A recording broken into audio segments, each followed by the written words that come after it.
Greetings. My name is Sean Kershaw, and I'm the Director of Public Works for the City of St. Paul.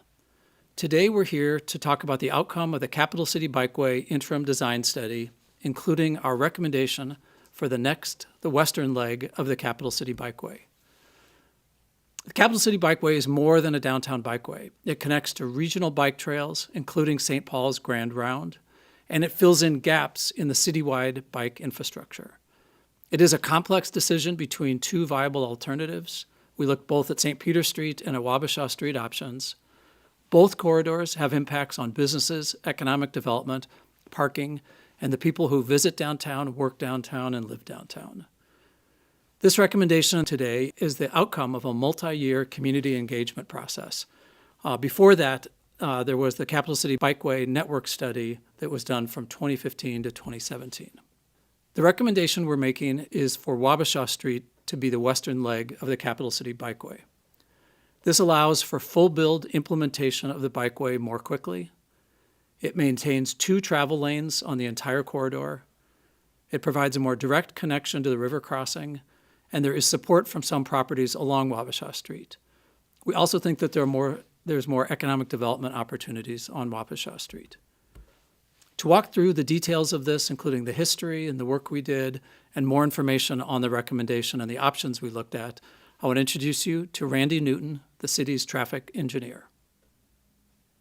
Thank you, Sean. As Sean shared, I'm Randy Newton. I'm the city's traffic engineer, and I have been charged with leading the city's efforts on the Capital City Bikeway interim design study. With this presentation, we wanted to go through the background and history of the Capital City Bikeway and the process we undertook that led to the recommendation for Wabasha Street. A little history on the Capital City Bikeway. The St. Paul Bike Plan was adopted in 2015. 2 of the main priorities of the bike plan were to develop a downtown bike network and to complete the Grand Round. The first step in developing that bikeway network were the completion of the Bikeway Network and Design Guide. That work was adopted in 2017, and the key outcome of that was determining preferred routes and alignment for the Capital City Bikeway and design standards for the full build of the bikeway. Since the completion of the Bikeway plan, the city has been working on the implementation of the Bikeway network. We started with the Jackson Street corridor on the east side of downtown, which was constructed in multiple phases between 2016 and 2018. The majority of this work was done as part of full street reconstruction. Last fall, we were able to implement the 10th Street corridor, and there's a remaining portion of that is yet to be constructed this year. With this work that we're doing and presenting today, we're recommending the Wabasha as the west corridor, and we're working on an implementation plan for that corridor. We also have taken major steps and secured funding for a couple segments of Kellogg Boulevard, which is the south leg of the Capital City Bikeway network, and plan to have those constructed in 2023 and 2025. This slide shares a couple of photos from the 10th Street implementation from last year and shows the interim design that was implemented. A couple key things with the Capital City Bikeway and how it furthers some of the main city goals and policies. Within the Bikeway plan, it identified that a network of facilities downtown, a bike network downtown, was a priority, and in particular, a network that calls for a safe and well-connected bikeway serving all ages and abilities. This is consistent with a couple key city goals. First, it's providing safe and reliable transportation choice and removing the need for single occupant vehicle trips. Secondly, it's a step towards reducing our goal to significantly reduce the number of vehicle miles traveled in the city. 2 years ago, we began work on the interim design study process. With this work, there were 3 primary objectives. The first was to determine an interim design for the north corridor, which was 9th and 10th Street. That work has since been completed. The other 2 steps were to determine a preferred route for the west leg of the corridor, either St. Peter or Wabasha Street, and to determine appropriate design for that corridor. We will often be using the difference between interim and full build as we go through this. What we mean by interim is something that can be built within the confines of the existing roadway. The picture in the upper left is a picture from what we implemented on 10th Street last year. On the upper right, it's a picture of Pelham, which was another interim implementation several years ago. The full build design, which are the pictures on the bottom, are Jackson Street and show essentially a bikeway constructed as part of a full street reconstruction. Our process for the review of the west leg of the Capital City Bikeway was an iterative one. We started with the brainstorming a number of different route concepts, and ultimately pared that down to 5 initial routes that had a preliminary evaluation and ultimately were shared with the public at open house number 2. Through the feedback that we received at open house number 2 and our internal review, we ultimately pared that down to 3 primary corridor concepts that we reviewed in greater study. One was the St. Peter Market Street corridor, which was a 2-way bikeway along both sides, along the west side of both streets. The second option was the bikeway along the full length of St. Peter, which was maintained primarily 2 motor vehicle lanes along St. Peter, except for a stretch between 4th and 6th Street. And the third alternative was a revised Wabasha Street alternative that followed Wabasha Street from Kellogg to 10th Street and used the 10th Street bikeway to jog over to St. Peter to complete the crossing across the 94 corridor. Over the last 2 years going through this process, we've undertaken an extensive public engagement effort. This includes maintaining a project webpage, which includes a lot of information that we have shared throughout the project. We have had 3 public open houses with good attendance and that included follow-up surveys that people could take online to provide additional feedback on the process. We directly reached out and had conversations with a number of different stakeholders throughout the process. We also had an internal group that met several times to work through the technical details of the project, and we have made 3 presentations to the Transportation Committee.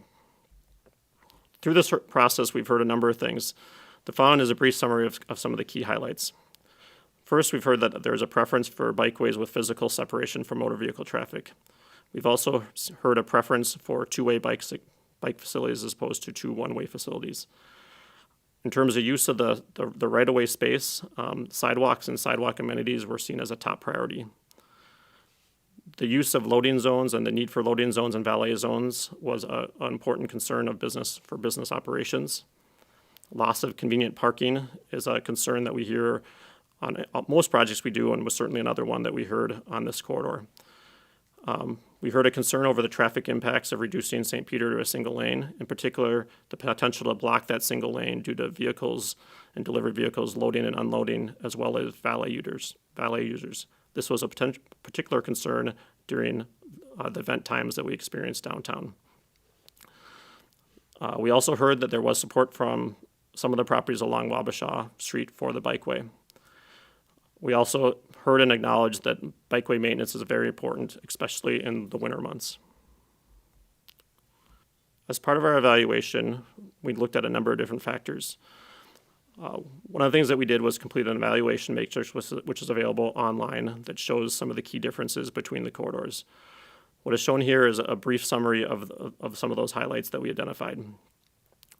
One of the key things with the Market Street alternative is that over 40 plus days a year, we'd expect the bicycle network to be interrupted due to special events.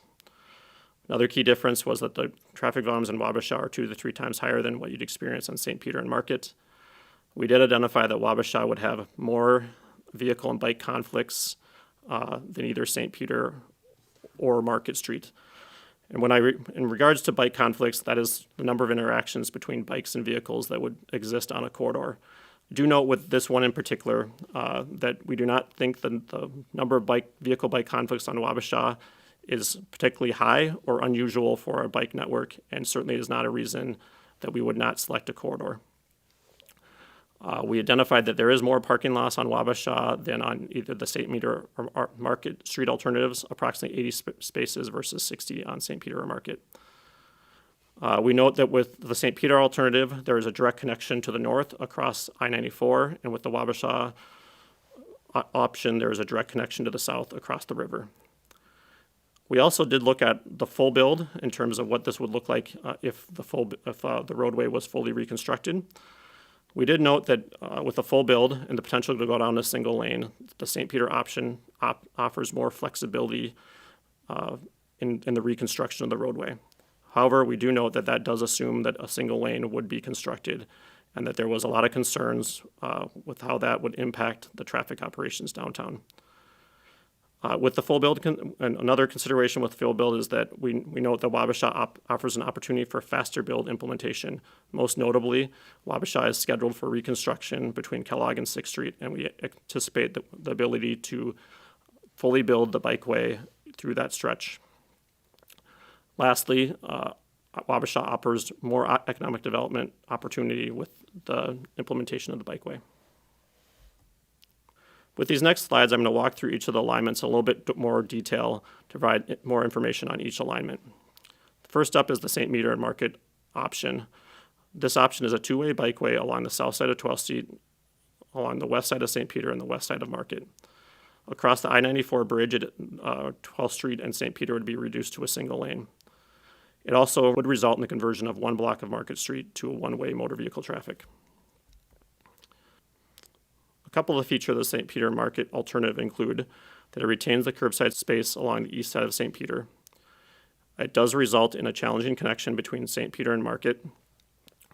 We also note that the use of the Market Street convertible space is not compatible with the events that commonly are staged there. This slide shows some of the pros and cons of the St. Peter Market Street alternative. In regards to pros, the primary pros are that it avoids impacts to St. Peter south of 6th Street and that it maintains the parking and loading along the east side of St. Peter. One of the main cons of this alternative is the use of Market Street and its incompatibility with the Market Street convertible space that would require frequent closures of the bikeway. Also, I note that the poor connection between Market Street and St. Peter is another primary concern with this alternative. Moving on to the St. Peter Street alternative, this concept includes a two-way bikeway along the south side of 12th Street and along the west side of St. Peter. This reduces various sections of the corridor to a single lane. This includes 12th Street on the north side of 94, the crossing of I-94, and St. Peter between 6th Street and 4th Street. This concept includes the full removal of curb uses along the west side of the roadway, but retains all the curbside uses on the east side. As noted before, it reduces motor vehicle traffic to a single lane between 6th Street and 4th Street. This slide shows the pros and cons for St. Peter Street, which we ultimately deemed to be a viable alternative, but one we did not recommend. On the pro sides, this option maintains parking and loading zones along the entire east side of the corridor. It maintains two motor vehicle lanes along the majority of the corridor. There are less vehicle and bike conflicts than Wabasha, and it provides a direct connection to the north across I-94. In a full build option, there is more flexibility for the St. Peter option. However, this assumes that we would reduce the entire corridor to a single lane, which we also have concerns with. On the con side, the reduction to a single lane creates concerns with valet traffic, deliveries, and event traffic blocking up that single lane and creating congestion in an important part of downtown. There are also impacts to the Palace Theater loading operations as we'd remove parking along the west side of the roadway. There are some design constraints that we'd expect to have to deal with regards to state aid and emergency vehicle access. These are things we expect to be able to work through, but they may affect how we would do the design. There's also the loss of parking, on-street parking, and the removal of bump outs that would occur with this option. Moving on to Wabasha Street. This option includes a two-way bikeway along the south side of 12th Street, the west side of St. Peter north of 10th Street, the south side of 10th Street, and the west side of Wabasha. Along 12th Street and across I-94, traffic would be reduced to a single lane of traffic. The bikeway would then jog along the 10th Street corridor to utilize Wabasha Street. The bikeway is recommended along the west side of Wabasha due to the bus stops that currently exist on the east side. Also note that Wabasha Street is tentatively scheduled for reconstruction in 2022.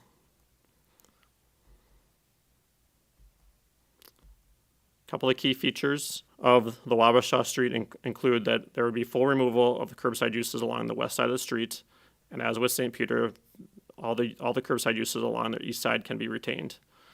It does maintain 2 lanes of traffic along the entire corridor, and as noted previously, a full build project is scheduled on Wabasha between Kellogg and 6th Street in 2022. This slide shows the pros and cons for the Wabasha Street alternative, which we ultimately are recommending. The pros of this include that it allows for earlier implementation of the full build bikeway along the southern segment of the corridor. It provides a direct connection to the south across the river. It maintains the parking and loading zones along the east side of the roadway. It's the alternative with the least number of overall traffic impacts. It has some support from the properties along Wabasha. and the implementation of the Bikeway would create more economic development opportunities.